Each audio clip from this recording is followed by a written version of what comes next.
In our personal relationships, clear communication fosters greater intimacy. When we listen to our partner in a way that he or she feels heard, he or she also feels more loved and honored and appreciated and respected. When we listen to our children in a way that they feel heard, it helps bolster their self esteem. In our business relationships, listening not only prevents misunderstandings, but if you're multitasking or otherwise distracted while your partners or associates or employees are sharing, it can engender feelings of being disrespected and it can damage the relationship on a very fundamental level. Hi, I'm Deborah Poneman, and I am the founder of Yes to Success seminars, where we help people live their ultimate life. Being a great listener is really about listening to another person in a way that you would like to be listened to yourself. So here are a few ways that allows people to feel like they're really being heard. First, it's good to face the person when they're talking to you. Like leaning slightly forward is a very effective nonverbal way of saying, I'm listening, as is eye contact. But don't overdo the eye contact thing. Too much can make people feel uncomfortable or even intimidated. I was once on a live on-air interview, and the person interviewing me was making such intense eye contact, it was just so intense that I actually was so distracted, I couldn't even remember what I was going to say. Okay. Other nonverbal indications that you are really listening include nodding your head or smiling or mirroring with your facial expressions their level of concern or happiness.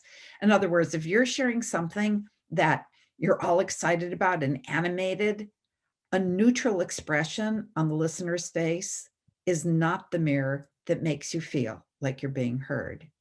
Now, this next point is probably self-evident, but if someone says that they need to talk and ask you a few of the time, if you say yes, then you are obligated to put down your book or your tablet, close your computer, turn off the TV, mute your cell phone, and if you forget and it rings, ignore it. When you do this, you're saying to the person that you're with, I don't care who's trying to get in touch with me.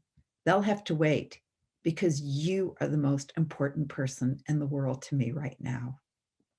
You can also use verbal responses that show you're listening and that you're interested in what the other person is having to say. It's so simple. You just like go, huh, or, wow. I mean, don't just stand there, like some wooden Indian. Or you can say things like, oh, that's amazing, or that is so interesting. You can also ask questions like, well, what did you do next? Or how did you react? Or how did that make you feel? Being a great listener is not about thinking what you're going to say next. The speaker can feel it if you're just wanting him or her to take a breath so that you can jump in. When the speaker is really done, and if you aren't sure if they're done, you can ask them. You could say, do you have anything else you wanted to say about that? And if you do that, then they will feel heard. Okay. Also, you want to ask questions for clarification. You can even paraphrase what they just said. So you could say something like, so what you're saying is you didn't really like living in North Carolina. Got it? And of course, if you want to give your opinion or advice, always ask permission first. Ask if they would like it. Don't give it unless the answer is yes. Like you just say, do you mind if I share my opinion on that? Or can I tell you what I think about that? And this is especially important with your children who might have already developed a knee-jerk reaction to you offering your advice. Believe it or not, my mother, speaking of parents, used to use these techniques when my brother and I were little, which was like over half a century ago.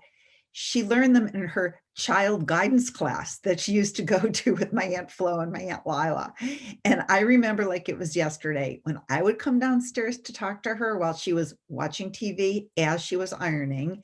If I had something important to tell her, she would say, let me turn off the TV first so I could give you my full attention. And That's amazing because that was so long ago that you could not record shows. So she couldn't tape Ed Sullivan, Her Father Knows Best, okay? But she would turn it off and she would even turn off the iron. I even remember that iron. It's like black with a little red dial on it. Anyway, and she was red knob.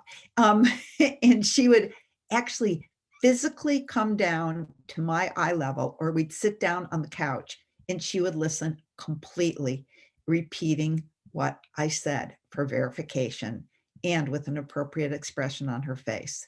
So I grew up feeling heard and validated and very, very loved. And when you think about it, it's really all about just being in the present moment, which in itself is a very powerful spiritual practice.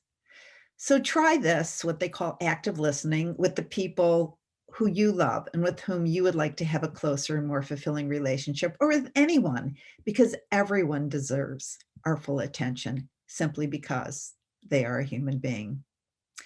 And I wanted to share a powerful quote with you from Leo Buscaglia, one of my favorite gurus in the 80s, who recently passed away. And he lectured and wrote books about love. And he said this. He said, I want to quote it properly. Too often we underestimate the power of a touch, a smile, a kind word, a listening ear, an honest compliment, or the smallest act of caring, all of which have the potential to turn a life around. So who knows, you might be the first person to ever listen deeply to someone, like ever. So you really do have the potential to not only change a life, but maybe even save a life. You never know. So I'll see you next week. And until then, I wish you a deeply fulfilling week, made even more fulfilling by listening. Bye for now.